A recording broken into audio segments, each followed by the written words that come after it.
Welcome in, ladies and gentlemen, to CrossTalk, brought to you by the Goal Line Podcast Network. You can hear us, of course, on Spreaker, Podbean, and YouTube. We have Facebook. Like us. We have Twitter. Follow us. We also have Instagram. Like us and follow us. I am, of course, the one and only Tony Lee, alongside with my man G-Man Harris, of course, and Mr. Tiz. Gentlemen, we have Week 2 wrapped up in the books. Some surprises, some status quo. Gentlemen, welcome in. Awesome to be here, man. Looking forward to this. Oh, yes. Of course, also, ladies and gentlemen, be sure to comment and let us know what you think, of course. We got the comment section, of course, on Spreaker and, of course, Podbean and, of course, YouTube as well. Guys, let's just get right back into it. Do it. All right, so New England Patriots quarterback Tom Brady speaks in support of Colin Kapernick playing again, of course. In his interview with CBS this morning, quarterback Tom Brady was asked if he thinks Colin Kaepernick can play again in the NFL. Brady responded, "I've always watched him, admired him, the way that he's played and the way that he's a young quarterback, great young quarterback. He came into our stadium and beat us and took his team to the Super Bowl, and he accomplished a lot in the pros as a player.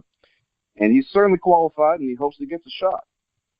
G, I'm going to start this off with you, man. What are your thoughts, and what does this mean, if anything? Well, I think this is pretty big. You look around the league, and, Kaepernick is not in the league right now for, a number of reasons. Beside the obvious reason, this happened to be a bad year. There weren't a lot of teams really looking for quarterbacks. You have the Jets. Absolutely. The Browns before they found Deshaun Kaiser. Jacksonville, obviously now looking at how Blake Bortles is just falling apart. But there really weren't a lot of open quarterback positions. So, besides the obvious reason, it was a bad year. However, now into week 2, I believe, Kaepernick's name should be brought up in league offices now. And I think it's huge for a quarterback, top of the league, Tom Brady, to express that Kaepernick does have talent and, he should be in the league. Like, he's better than some of the talent we've seen thus far in the first 2 weeks in the season so far. Tiz, what do you think about this, man? Do you feel that he should be landing, somewhere? I mean, New York. I mean, Eli Manning has been struggling over the past couple of weeks. You've already obviously could tell. What would you think? Would that be a good landing spot for him?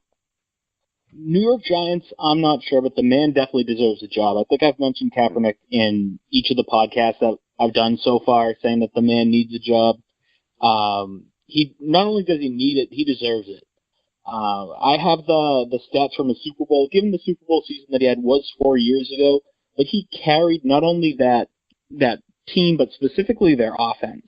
In the Super Bowl against the Baltimore Ravens, props to you, my man, 302 yards passing, 1 touchdown, 1 interception, and only sacked 3 times. Well, 3 times in the Super Bowl is a lot, but he also ran 62 yards on 7 attempts. His strength is the fact that he's a mobile quarterback. But unlike Cam Newton, he's not as big. He's shiftier. He's a little small. He's a little smaller, a lot skinnier than Cam is. And I think he can definitely contribute to a NFL offense at this time. Like, you can't look at the Jets offense and tell me that they're better off right now with blanking on the no-name guy's name, and Christian Hackenberg is the backup. And then in San Francisco, even though Josh McCown. Yeah. But thank you. But you were right for totally forgetting that name. Totally right. Yeah. Wait. So hold on a second. Now, wait. Before we do this now, remember, I also said the New York Giants. I know. I'm sorry, but with Eli Manning just not having, he's pretty much been falling off over the past, not just the past couple of weeks, but it's been falling off like over the past couple of years now. So, as a Patriots fan, I'm not the person to really give a fair critique of Eli. That being said, I don't think it's really Eli's fault that the Giants have been doing so poorly. I think that falls more on the offensive line, and I know that that's on the docket for later. I think that one and only, you mentioned the Jaguars. I think that's a perfect landing spot for him. You have a very athletic running back in Leonard Fournette. You have a young receiving core that's without their best receiver, Allen Robinson. But you plug him in there, and I think that he has a little bit of a Tebow factor going on for him, where he's playing with the purpose. He's playing to show he belongs. And as Gene mentioned in his opening statements, there's more than one reason why he's not in the league. I think that both of the reasons that most people point to are both unfounded. I think that the critique of his play in his last season was not fair, as you can see how poorly the 49ers are playing without Colin Kaepernick as their quarterback. I think that he fits in as well with the Colts. I think he can fit as well as a backup, definitely with Seattle, as he plays such a similar style to Russell Wilson. And even in Baltimore, I think he'd be a great addition to the Baltimore offense as a backup. Understandably so. I mean, honestly, I do feel that Colin Kaepernick does have the opportunity to be able to get a job within the NFL. That would have to mean that he would have to progress. Like I mentioned before, like he did have a stellar game in the Super Bowl. He did have all those great stats, but ever since then, what else has he done? I mean, ever since Jim Harbaugh has left, he has declined. And it's not just been based off of what type of offense or what position or whatever that he's had. He's just declined on the field. So hopefully he has been able to go ahead. What type of talent has he had, on this team with him? I mean, when Harbaugh left, so did the 49ers completely just fall apart as far as what they had on the roster. And then people forget that, Kaepernick, obviously he had great players and a great team around him, a great coach, yes. However, he made plays to get them to the Super Bowl. So you look at him taking that team to the Super Bowl. The following year, they were one play away from making it to the Super Bowl again. So that's possibly 2 trips right there. And then the following year, he gets injured. And it was his throwing shoulder. So he's rehabbing, and the following season, his first season back, with his shoulder injury, and I believe that was the year with Chip Kelly. Was that last year? No, Tomasula. So Tomasula was when he got injured, and then the year after that was the Chip Kelly year, where it was him and Blaine Gabbert, both losing games for the 49ers. Absolutely. And, Kaepernick at that time, he missed, I believe he missed the offseason. That's why he came in as the backup to Blaine Gabbert. And, he missed the offseason. And then midway in the season, finally, they throw him in to give him some type of hope. And he did his thing. But you're looking at a guy who was, coming back from an injury and still put up, 16 touchdowns, 4 interceptions. I mean, people can knock, his play and say his style, this and that. But my thing is this. Sign the guy, allow him to fail on the field. That's all I'm saying. Allow him to fail on the field. But don't leave it to speculation. Oh, he can't do this. He can't, put him out there. If he can't do it, he can't do it. We see it. But the Jaguars could take him tomorrow. The quarterback play is going to hold the Jaguars back from making the playoffs, and this is a wide open division for Jacksonville. I don't think it's still realistic for them to sign him right now, and for them to possibly win this division, because that's a wide open division. Honestly, he would be creating a heck of a lot of buzz coming into signing to any team, and I mean that's good for us. I mean that's good for us. That's good for the NFL. That's good for a lot of people here. All right. Up next, a Hall of Fame running back, LaDainian Tomlinson, said Ezekiel Elliott quit on Sunday. During a segment on the NFL Network's post-game show, LaDainian Tomlinson called Elliott a quitter based on the behavior and body language displayed on the Cowboys' young running back. Furthermore, Cowboys coach Jason Garrett also publicly announced that Zeke did not give full effort on the 2 plays against the Denver Broncos. Now, Tibbs, I know you watched the game. Did Zeke really quit on this team? And if so, what should honestly the Cowboys do to this? So that's a really rough question. He definitely lacked effort. I don't know if he quit. He was getting his butt handed to him all day. He rushed for a total of 8 yards. By comparison, Tom Brady rushed for 9. So one of the least mobile quarterbacks in the NFL right now rushed for more yards than the star running back of the Dallas Cowboys. But it was also against one of the best defenses in the league with one of the best defensive players, Von Miller, out there. On those interceptions, my gut reaction is, what can one player do when a defensive back already has, a full running head start on you? You want to see the effort out there. Patriots fans will remember Ben Watson chasing down Champ Bailey in the 2006 divisional playoff game against Denver. So things can happen. It would have been great to see him, run down the field and try to chase him. But at the same time, he's a young buck. He's only in his sophomore year. There's plenty of time to learn. Saying that he quit on the team, I think, is a little harsh, especially coming from LaDainian Tomlinson. Again, Patriots fans will remember him sitting in a puffy jacket on the sidelines in the I almost said the ALCS, on the bike. Western Baseball as well. On the bike, exactly. In the conference championship in 2007, 2008. He was the best running back in the league that year, and it was too cold for him to play. He was dealing with injuries, but if he was the competitor that he's saying Zeke Elliott should have been, then he should have been out there no matter how much it hurt. G, do you believe like this would be a true statement from LaDainian Tomlinson to really believe that he actually did quit on the Cowboys? This was a total, absolute, he quit.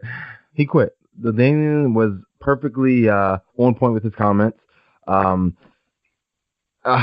Tiff, you said a young buck. Yes, he's a young buck. There's no excuse for quitting on your team. Yes, the cornerback intercepted the ball. The interception happened literally right in front of Ezekiel Elliott.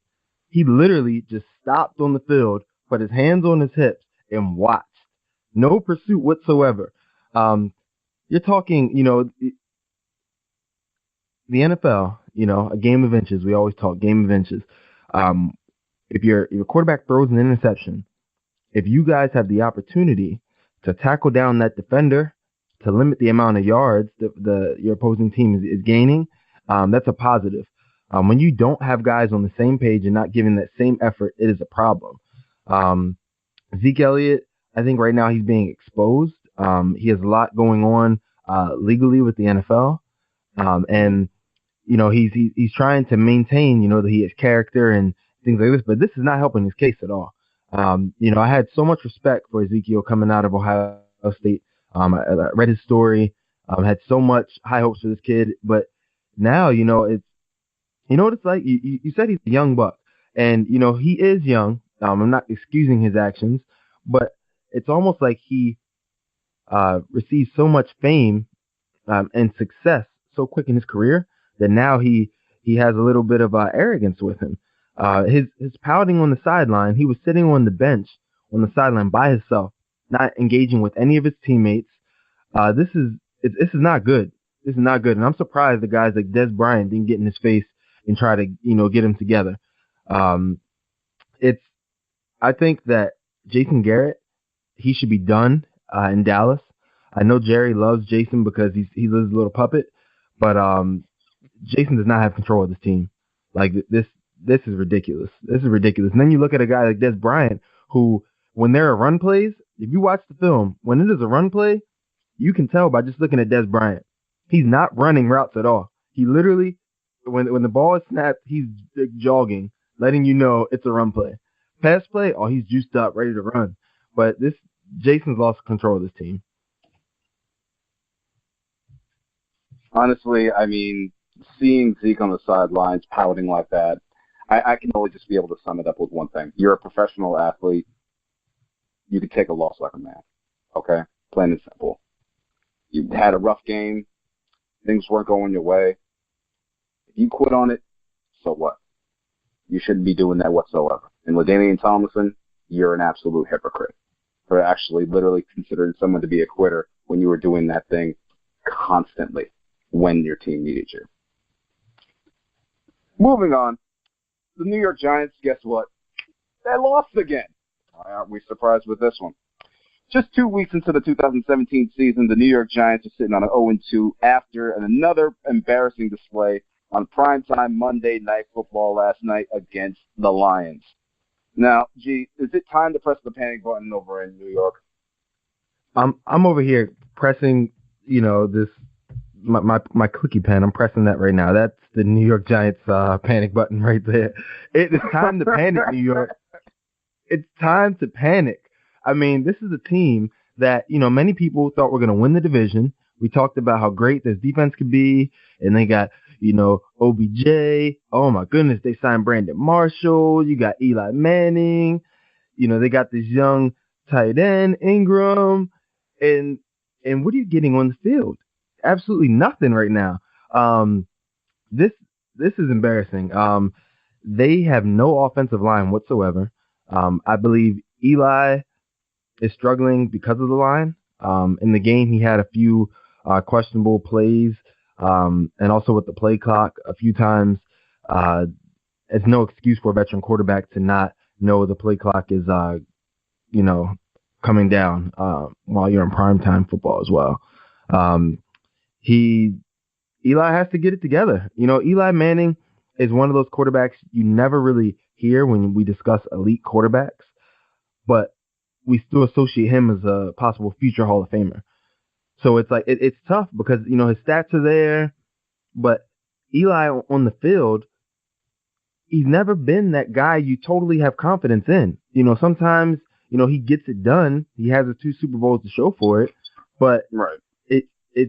He's I don't know, man. I don't know. Like Eli is the most confusing. Honestly, of all the quarterbacks in the history of pro football that will end up in the Hall of Fame or are in the Hall of Fame right now, Eli is the most confusing one to I can't explain it. I cannot explain it. Like he's scratching your head. You've had bad season after bad season with Eli Manning. You've had those times. You've had those times where Eli Manning would not be able to get the job done. And then lo and behold, he then would just take his team on the road to an NFC championship game, win that in overtime, then go to the Super Bowl and then beat an undefeated 18-0 New England Patriots. With what? Oh, I know you're feeling this, Mr. Tibbs. I know you're feeling it really bad. But you know what? I have to bring it up. Oh, I know. Come on now. It's been way too long. It's over. It's done. I used to be able to tell you to the hour how long it had been. That's how much that scarred me. I mean, you think about this, and you're asking yourself, Tibbs, is this enough? I mean, you've gotten the 2 Super Bowls. You've gotten what you needed out of Eli Manning. But honestly, ever since then, you just haven't gotten to that pinnacle level yet. Is it time to just be able to say goodbye, Eli? We're done with you. I don't think they can do it during the season, but he's definitely been done for a couple years. There are too many problems on this team to think that just one positional switch will do it. What's really astounded me, and maybe this does tie into Eli a little, is just what a non-factor Brandon Marshall has been this season. He's caught, I think, 3 balls in 2 games. And this is a man who was so dominant wherever he went, even if it was a bad team like the Miami Dolphins, the Chicago Bears, the New York Jets, goes to the Giants where he has the, in my opinion, the best wide receiver in the NFL opposite him. And, of course, he's only had it for 1 game, but just has not found the ball. That could be because Eli doesn't have the protection to get the chance to throw it to him. It could be because of, just poor play, or it could be because he's not being dialed up in the offense. Coach Bob McAdoo does not impress me. It's very, very lucky that Tom Coughlin has moved on from the Giants, because if Tom Coughlin was on the field or on the sidelines last night when Eli Manning took the delay of game on 4th and 2, Tom Coughlin would have died on the sidelines. He would have had an aneurysm right there. His brain would have exploded. His face would have been so red. But I think it is time. This is definitely Eli's last season. One more thing I just want to say about Eli. Eli has 2 Super Bowl MVPs. The Giants deserve to win those games. I will say that as a Patriots fan. The Giants beat them fair and square, but Eli did not deserve those MVP awards. Justin Tuck should have been the MVP in the first Super Bowl, and Mario Manningham should have been the MVP for that catch that he had in Super Bowl 41. Nope, 42, 43. 44. I'm sorry, I'm getting too caught up. But moral of the story is there's 2. Oh, we didn't even talk about the run game. The run game's also a disaster in New York. What run game? Is 2 minutes. Exactly. You. What run game? For the love of God, thank you. I mean, look. I'm sorry to say this. We're going to put people on blast right now. Orleans Darkwa, Paul Perkins, show up, please. Thank you. That's the end of that. Okay? We're going to move right along, ladies and gentlemen. Again, of course, we have CrossTalk here on the Goal Line Podcast Network. Don't forget. Adrian Peterson versus the Saints. And the reason why I say this is because Adrian Peterson has had 2 abysmal games over this past 2 weeks. 2 abysmal games. After week 1, Saints running back and future Hall of Famer Adrian Peterson said he didn't sign up for 9 snaps. Fast forward to week 2, beat down against the New England Patriots. Peterson again only had a limited role. Now, Tibbs, does AP remain on the Saints roster all season, or is he going to be shipped out? Do you think he's going to be shipped out before the trade deadline? I think if it was his call, he'd already be gone. But Sean Payton said something that was really illuminating before the game on Sunday, that there was never a conversation to make Adrian Peterson a feature running back, and that shouldn't surprise anybody.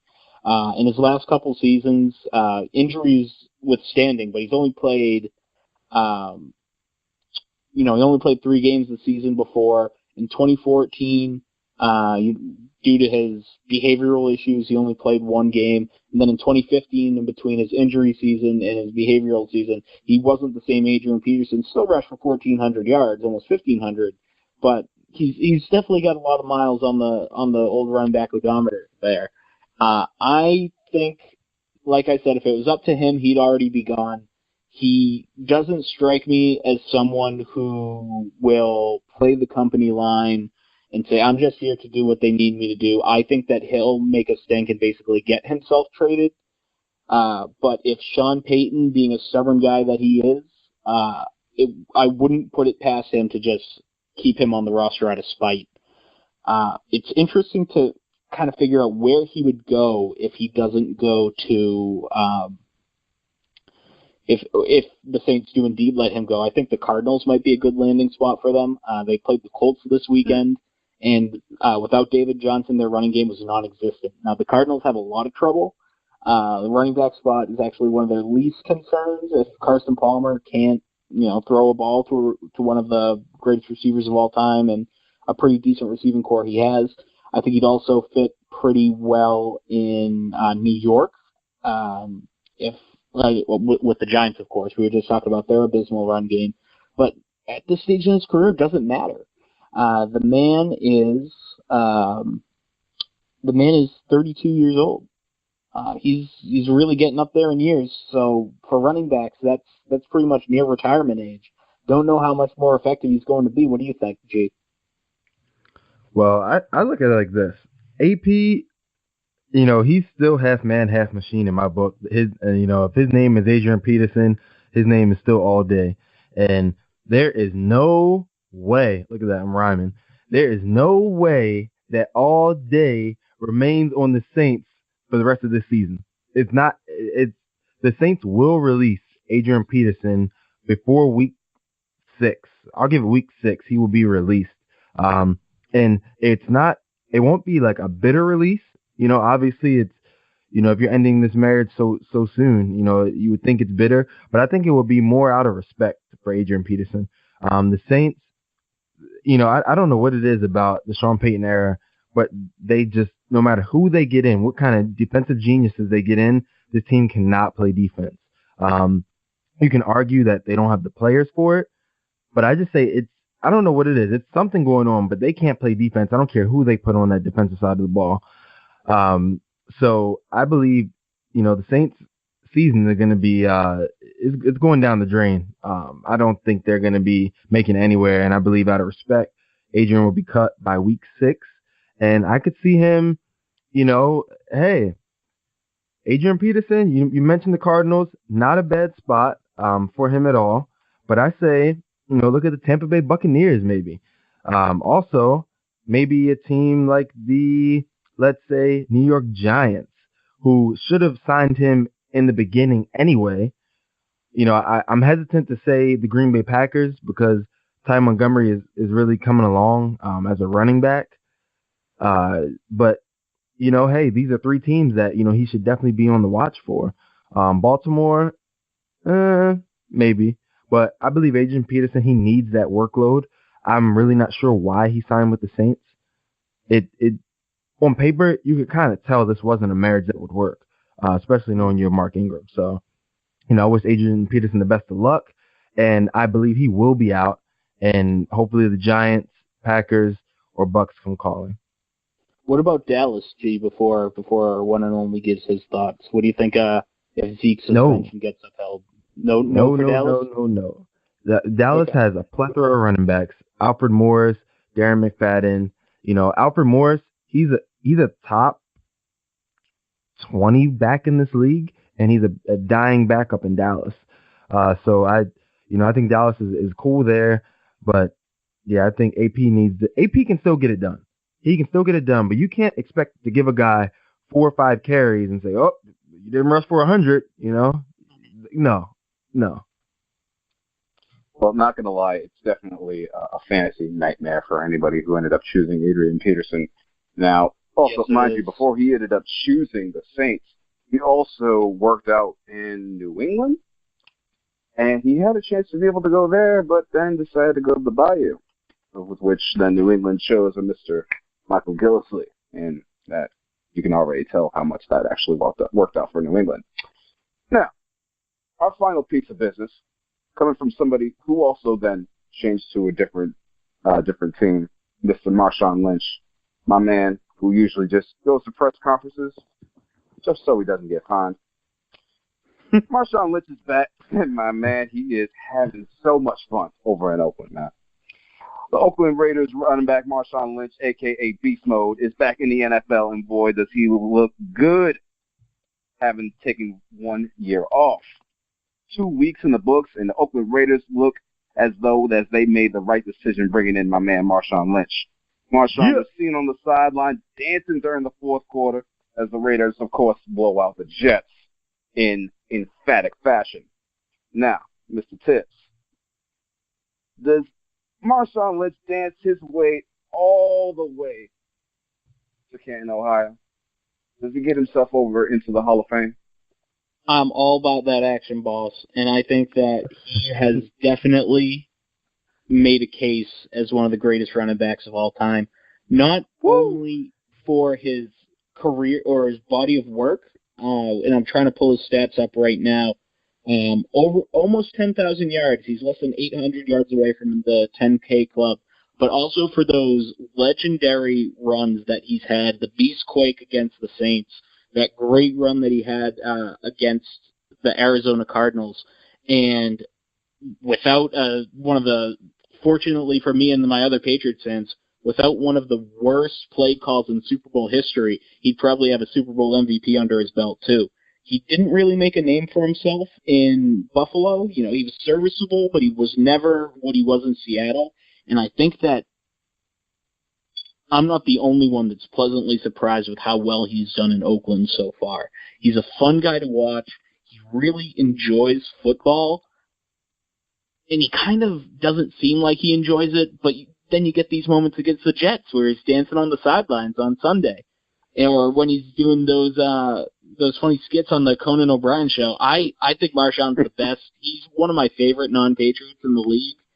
And I think that he's definitely got a body of work that's consistent with other Canton, Ohio Hall of Fame running backs. Gee, man, I can already obviously tell based on your expression, You obviously think he needs to be a Hall of Famer. What do you think, bro? Come on. Hey, get his jacket ready for him. Marshawn has turned out it's great, man. He's carved out a hell of a career. Marshawn is, he's just an Oakland kid, having a lot of fun in his hometown, being able to send the Oakland Raiders off right.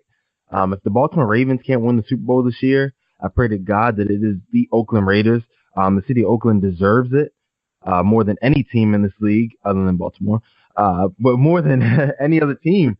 Their team is being taken away from them. A local boy, Marshawn Lynch, comes out of retirement to play for his hometown team one last time. He still has it. He still has the juice. Marshawn still has the juice. He looks good running the ball. And I think, before this season, people had him on the cusp of the Hall of Fame. He was in the discussion. There would be a debate, not first ballot. Look at his playoff run, blah, blah, blah. This season laminates his Hall of Fame career. He honestly, it's tough to always say, first ballot. That is hard to say, but he's transcended the position in this generational era. We've had Adrian Peterson this era. You think of Frank Gore, he's kind of lost in the shuffle there. And Marshawn Lynch, the running back was a dying breed. And, these guys still allowed offenses to center their offense around a running back when we were in a passing league. Marshawn brings a whole attitude, a whole just dimension about your team, just a whole swagger about him. And I think that's what Oakland lacked last year. They have it this year, and it's only going to get better. As it gets colder, and he gets those wheels rolling, it's only going to get better. And he's having a lot of fun, and he has a really good offensive line there. Marshawn will eclipse 1,000 yards this year. He will be in the 10,000 club, and he's a Hall of Famer. He is a Hall of Famer. Also, honestly, the king of the gifts. Oh, sorry. Go ahead, man. Go ahead. Well, the gifts. He's just like the best with them. You have the video of him driving the cart when he's in Cal. Yep. Yep. Then you got him munching on Skittles on the sideline. You get the Beast Quick, like we've mentioned a couple times. The I'm here so you don't get fined. If you're ever looking for something to type into Giphy.com to send to your friends to kind of be like, yeah, I'm cool, I'm with it, type in Marshawn Lynch and you'll get something that'll make them laugh and make it work. Marshawn Lynch, I can't state enough how enjoyable he is to watch. It's going to be a sad day when he's no longer in the league again. Will be his second retirement if he decides to give it up again. And on another note, based off of things that he's done based on press conferences, I mean, I saw a press conference with him when he was with Seattle, and the only thing that he would just say was, yeah. Marsha, can you talk about the game, Blake? Yeah. But if there's one thing that Marshawn Lynch actually did mention, he was also mentioning the fact that he was also dealing with charities down in Oakland. So if there's one thing that you definitely know, that man loves to give back to his community. So if there's one thing that he knows, it's not just based off of football. He cares about what goes on in Oakland, and he is very in tune with that city. And I mean, even based off of that, that's based on Hall of Fame status right there. So. And some people forget too. Marshawn, the reason he approaches press conferences and interviews the way he does is, when he was early in his career at Buffalo, he got into some legal problems, and there was an interview he did, and the interviewer switched his words around when they published the interview. It wasn't verbatim what he said.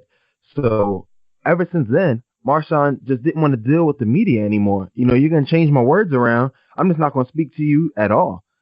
So that's why, it was, and he's been doing this for a while, but once you get to the Super Bowl stage, it was laminated. Like, oh, wow, he's really not answering questions. He's saying the same thing. But this is something Marshawn did all the way back in Buffalo after, a reporter, switched his words around and published an article. So, but can you blame him, G? Could you really blame him for something like that? Can't blame him. And he produces on the field. He's a great guy. Produces on the field. It's just total respect. Guys love playing for him, playing with him. Marshawn Lynch, man, great running back. One thing I have to say before we wrap up the Marshawn Lynch topic is there's a certain class of people that just don't like Marshawn Lynch for that reason, that think like, oh, he won't talk to the media. What a jerk he is. The same people love Bill Belichick and his "we're on to Cincinnati" thing. It's the exact same thing. Instead of saying we're on to Cincinnati, he said I'm here so I don't get fined. But some people will say, oh, Bill Belichick, he's just doing his thing, but that Marshawn Lynch, he's disrespecting the media. Bill Belichick disrespects the media more than anybody else. Marshawn Lynch is just having a little fun. Amen. I mean, that's the difference between a player and a coach right there. That's speaking levels right there, of course. Ladies and gentlemen, of course, this is CrossTalk here on the Goal Line Podcast Network. Of course, you can hear us here on Spreaker, Podbean, YouTube. Like us, give us some comments, let us know how you think, tell us what we're doing on the show, and let us know how we're doing. Now, our final piece of news here. I like to be able to give credit where credit's due, especially when it comes to NFL milestones here. Now, over the weekend, Chargers tight end Antonio Gates caught for 112 TD passes, now passing Tony Gonzalez for the most TD receptions by a tight end in NFL history. Also, a little further east, Browns tackle Joe Thomas has now started for his 10,000th consecutive snap in his 11-year career. Thomas has played through a grade 2 LCL tears, 3 MCL strains, and 2 high ankle sprains, with saying, you know what, I'm going right back in. And not going to lie, that says a lot. Playing for the Cleveland Browns, I'm sorry, but playing for the Cleveland Browns and taking snap after snap after snap after snap. God, I would just want to, you know what, I hurt my toe, okay? I hurt my toe. I can't play. I don't want to do this anymore. No, I'm done. I mean, all while playing for the Cleveland Browns. That really, to me, that really says a lot here. Now, I'm gonna start this off with you, Tibbs. Which milestone is more impressive? Is it the Antonio Gates surpassing Tony Gonzalez, or Joe Thomas sticking it out like a true warrior like anyone else would? So off the cuff, I wanted to say Antonio Gates, but then I gave it some more thought, and I thought Joe Thomas. So I'm gonna break down both situations, and before I make my final decision, Antonio Gates, when I think the height of his power, I think the mid-2000s. So I took a look at his stats just to see exactly when he peaked in his touchdown receptions. And there really hasn't been a peak. His career high was 12 in 2014, but he was steady in the upper, 10 region for pretty much his entire career. There hasn't been a more dependable red zone target in the NFL than Antonio Gates, in my opinion. He's such a big body. He's a little bit brittle. We missed some time in the early 2010s. Played consecutive, or let's see, 4 16-game seasons in a row from 2006 to 2010, and that's when he had his best statistical seasons overall. So that's impressive. But the fact that Joe Thomas has gone out game after game with injury after injury for a team who has no intention of winning anything speaks volumes to the man's character. And I'm not saying that it cheapens what Antonio Gates did at all. I just think that from my own perspective, I can see, if you have the skills, you can play football forever. But you have to have passion and you have to have drive to just go out and get beat again and again and again, both physically and in the win-loss column. That really says something to me. So I think that Joe Thomas's accomplishment is more impressive as it is, but Antonio Gates's accomplishment is more impressive in a vacuum. If you're just looking, what's more impressive, this amount of touchdowns or this amount of snaps, then I think it goes to Antonio Gates. But the fact that Joe Thomas is doing it for the Browns makes it that much more impressive.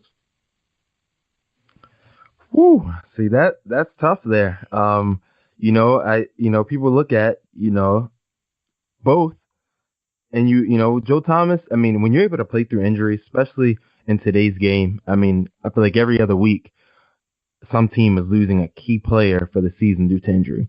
Even if it's something minor, guys missing a game, missing practice, and Joe Thomas is constantly just there, just a total trooper.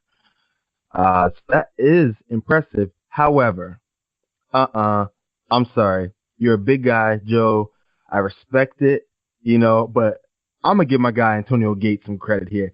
This is a guy who played college basketball, people.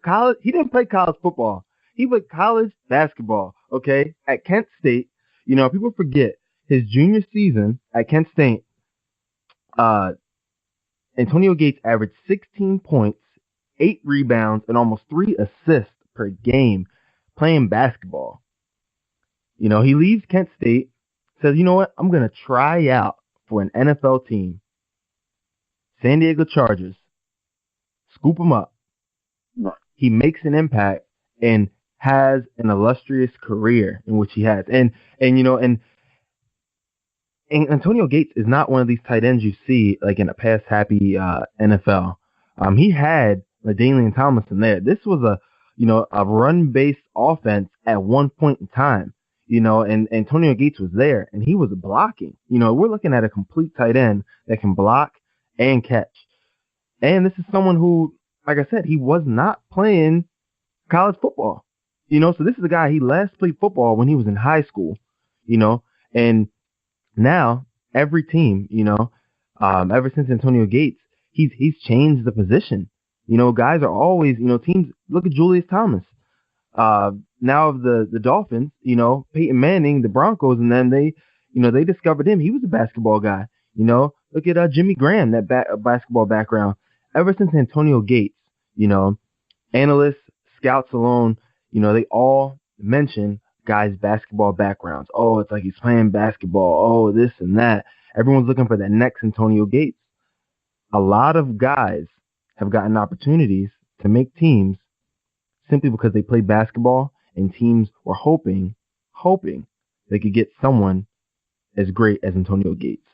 He's still playing. He's obviously not at the level he once was, but he's still playing the game. He's still, obviously catching touchdowns. Antonio Gates, a great, amazing career, a Hall of Famer, and hey, this heck of a career. I'm dropping the mic. I mean, Antonio Gates had a hell of a milestone, especially with Tony Gonzalez revolutionizing the game as when he did back in the day.